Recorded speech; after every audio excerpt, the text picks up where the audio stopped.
Okay, now for me to get into what it is that I want to talk about, I first want to start by setting the scene, or at least giving an understanding of where all of this came from.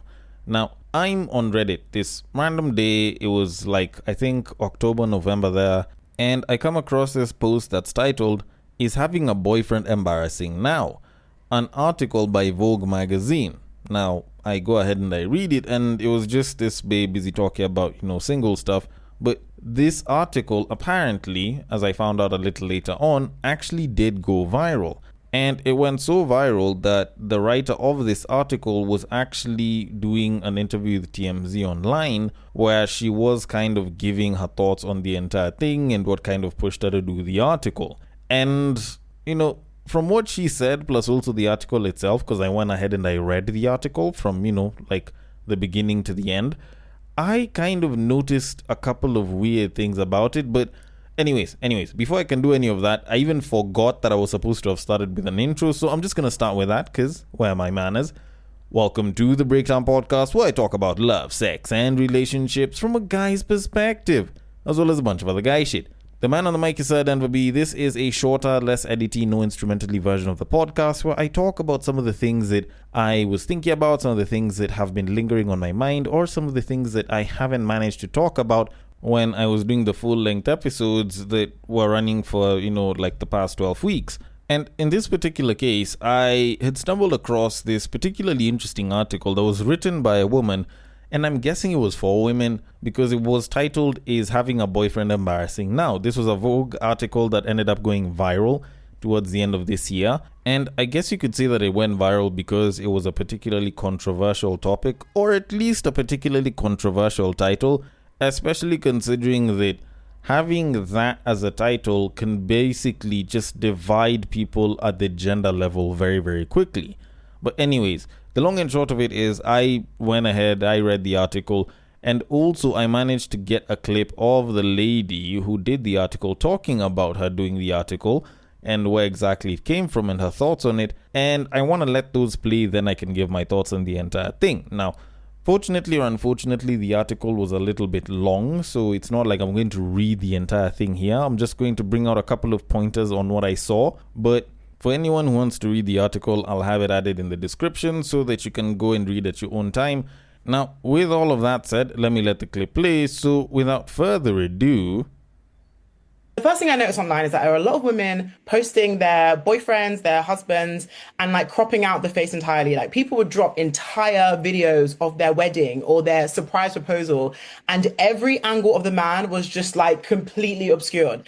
And I was just like, why are people doing this? It's so weird. And you kind of ask them, and they insist this is about privacy. But for some reason, it's like you want privacy, but you still want the sort of like social clout that comes with being in a relationship. And I was like, really wanted to get into why people are doing that. So then I just started asking a bunch of women, for those of you who had your partners, why do you do it? And the responses I got back were insane. And there was like an interesting subsect of women, and something I've noticed across line, particularly across all of my comments, of women who were just like, being with a man, period, is embarrassing. Like, it doesn't matter about anything that was said before. Just the very act of being with a man is somewhat embarrassing. And then I really wanted to get into that because I thought that's what's really interesting here. And you kind of just can tell there is this feeling, men are going this way, women are going that way, right? Whether it's our politics, education, income, employment, women are on a upwards trajectory, like leveling up, becoming the best version of themselves, and men are not keeping up. And so now when you see a woman who is just killing it in her prime, and then you see her with a man, it's like, whoa.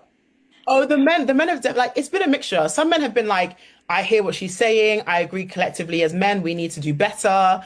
And, but those aren't the most vocal voices. I think there are a lot of men being, just kind of outraged and saying things like, this is why you're going to be alone, and this is why no one wants you, and you're just angry and you're mad and you're bitter and you're jealous. A lot of that, I think a lot of men probably feel a bit, I guess worried or threatened that if being seen with a man is embarrassing, what does it mean for them? And I think they worry about that and they project that on me. But overall, they're just really, really angry, and understandably, but this is what I wanted to spark. I wanted people to feel angry because I wanted people to be convinced or not convinced or just like energized to for change, basically. If being with a man now is embarrassing, then collectively men need to just step up.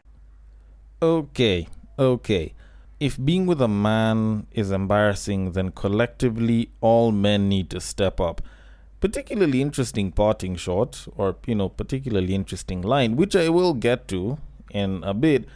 But essentially, that person that you were just listening to is known as Shante Joseph, and she was the author or writer behind that Vogue article, which is having a boyfriend embarrassing. Now, I will be very honest. Some of the things that were said on that article, which she did mention, do actually make some sense. And I won't really get too deep into the article, but there were points where I was reading where it made quite a bit of sense.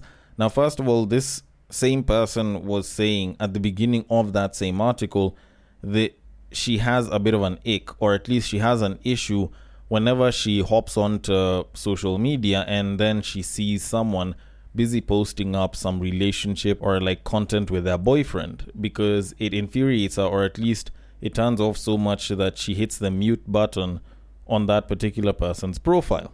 And I find that to be interesting because there's already a certain aversion to relationship type content.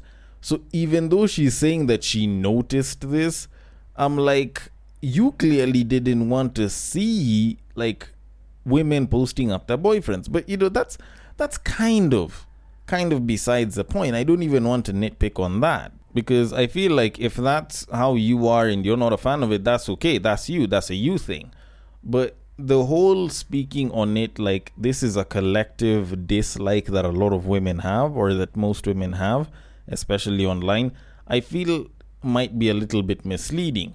Now, in that article, she did talk about asking multiple other women. Even on the video, or at least on the clip where she talks about the article, she does mention the fact that she spoke to a couple of women.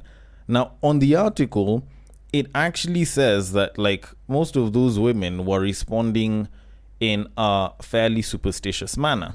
So essentially they were saying that they don't want to post the faces of their partners, or they don't want to post their partners on IG, mainly because they believe that if they post their partner, then certain people with quote unquote evil eyes, which is more of an African concept, but apparently the West seem to also have an idea of it. But they essentially believe that people with evil eyes will kind of be looking at that relationship of theirs, and it can lead to the end of the relationship. And to some degree I can see where people might kind of see that from, where it's like, oh, you post your partner, then after a fairly short period the two of you kind of end.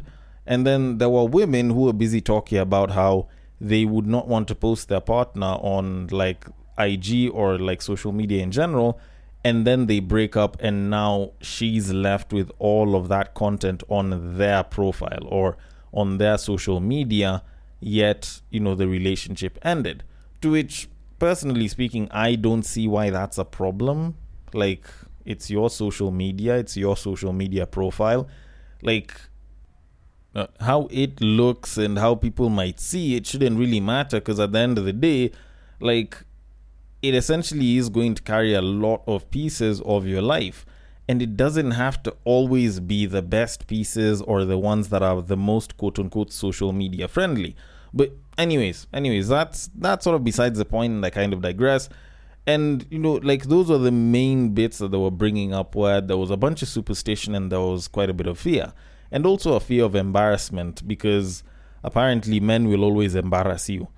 And in my opinion, I feel like the whole idea of men embarrassing you isn't really a thing, nor unless if you factor in the potential situation whereby you post up your partner and then there's someone coming up approaching you as a woman and busy talking about how they are with your mans, or like babes coming in and saying, oh, we know your man was at this and this place with this and this babe. So more so cases of infidelity, or just some wild shit that the guy was doing, or footage of the guy in a compromised or inappropriate position whereby it kind of does look bad on you because you're the partner, and like you're almost like an extension of dude. So like those ones I could get, Those ones I could get. Like, those, in my opinion, are the main reasons why people don't post. But now she brings in this whole bit of how, like, she noticed, or at least her editor noticed, that when she posted her partner once, that she ended up losing followers as a result of that. And there was a content creator friend of hers who tried the same thing, where she posted up some guy that she had gone on a trip with, and she ended up losing followers. And even, like, other friends had mentioned that. And I'm reading this shit and I'm busy asking myself, why the fuck do you guys care if you lose followers or not? Like, don't get me wrong, if you're a content creator and you make money from social media, then fine. Like, go ahead, you do you. Like, whatever it is that gets you the bag. Like, that one's a you thing. That one I can totally get. It makes perfect sense. But most people aren't trying to make money off of social media. Most people aren't trying to be content creators.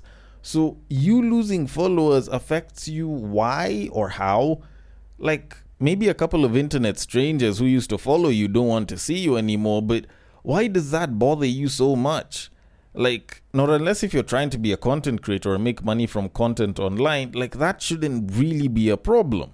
So seeing people talking about it as if it's a big thing, like, that was particularly wild to me. And it actually did show me how there's some people and some women kind of have this parasocial relationship with followers that makes them get to this point where they're even evaluating whether they should post up a partner that they previously would have been very comfortable posting. And, granted, like, even the whole losing followers thing, some of those followers wanted you. Like, I'll tell you this one for a fact. And I've been, like, you're interested in someone. It's not like you've shot your shot or anything. It's not like you're even going to do it, within the next week or two. And then you see them with someone or you see them engaged and you're like, you know what? There's clearly nothing that'll ever happen between me and this person. And you just end shit and you just, unfollow. And it shouldn't be something that women pay too much attention to. But apparently it's a thing. And, like, this whole status on social media bit, like, I never really thought people think about it this deeply. And seeing this, or at least reading it, just seemed very, very odd. And after reading the rest of the article, like, a couple of the takeaways that I took, because I saw an instance where, the content creator babe had lost followers, and, some people were even commenting and saying, oh, you have a boyfriend, that's so lame. Like, some of the takes that I got were, like, first of all, I think women out here, or at least a lot of women on social media, care a little too much about their image. Now, don't get me wrong, you should guard your reputation as much as you can. But still, I don't think you posting up your partner should be something that's that bad. So, not unless if you don't trust that this guy is faithful to you and he's all about being with you, then I honestly don't see the problem. Then also, women keep women single. And I've said this before, this was something that I picked up from a statement that Kevin Samuels used to say, while he was still doing YouTube, before he passed on, where he was saying that single women keep women single. And I basically just removed the single part and I was like, you know what, women keep women single. And you see this a lot, because if you're having a bunch of single women that are going and saying, oh, you have a boyfriend, so lame, to the point where someone is thinking that having a boyfriend makes you lame, like, that shit is wild to the point where I'm like, if you guys care so much to the point where you are looking at your boyfriends as lame, then honestly, I feel like there's a problem. Because at the end of the day, like, this is your boyfriend. Whether the rest of the internet doesn't like him or does, at the end of the day, that is your boyfriend. It's not that how other people think of him is the issue. Like, how he treats you and how the two of you relate to each other is way more important than that. And especially the fact that it's strangers that are influencing this is absolutely mad. Then also, there was this bit that she said on the clip where she was like, as men, you should collectively change, which I found to be particularly interesting, because when I take that bit of the clip and I look at the rest of the article, I feel like there's this sort of silent push for women to enjoy being single. Not that I'm saying it's a bad thing or a good thing, if that's your thing, like, go ahead and enjoy it. But there's this push to embrace singlehood, which isn't bad, but it's coming at the detriment of people in relationships by making it seem as though if you have a boyfriend or if you have a boyfriend that doesn't seem like they're conventionally great and everything, then they're suddenly lame, which I don't think is the case, because at the end of the day, like, you chose that guy, with his good traits as well as his bad. Same thing he did with you. So why are we suddenly trying to cherry pick and see someone as embarrassing or not based on whatever flaws they may have? Like, not everyone has to do stuff that is conventionally liked by everyone. And last I believed, like, that was supposed to be what made humans human. So why is it suddenly a bad thing to the point where it's like embarrassing or lame to have a boyfriend? And mind you, this is something that is being pushed by women who are single as well as women who are in relationships. So doesn't it feel as though for some reason it's like they're really trying to push to make more babes single? And in as much as guys may not care about it right now, like, this might just cause more issues for the women going down the road, which I don't really think they've foreseen yet. But with all of that said, let me just conclude that saying that if you think that having a boyfriend is lame, then that's cool. Most of us guys actually don't really give a shit whether you post us online or not. Like 95% of guys don't really give too much of a flying shit about that, not unless you used to post up all of your boyfriends. So, if you want to do that, like, that's entirely up to you. But as you continue thinking about that, let me just ask, like, what happened to men's flaws being considered cute because you liked the guy, because you loved the guy? The nerd that loved Dungeons and Dragons or anime, and they weren't sleekly dressed, but they were some of the most thoughtful, most caring, most amazing guys that you'd be with. Like, what happened to that being considered like a cute thing or something that made them special? Like, if you find that boyfriend lame, are you sure you really like the guy or love the guy? Or are you being pushed towards some level of singlehood, or just being pushed towards a level where you prefer being single because of looking for men that aren't particularly flawed? Because honestly, it kind of feels like that's the case. Although, then again, maybe I might be wrong, and maybe I didn't entirely understand the article, and I've completely lost the plot. Either way, I want your thoughts on it. The DMs are open. On IG, it is at the breaktime_podcast. On Facebook, it is at the breaktime podcast. On X, it is at Bagaka the D. And on Bluesky, it is at the breaktimepod.bsky.social. Thank you so much for listening all the way till the end, and I will catch you guys on the next break.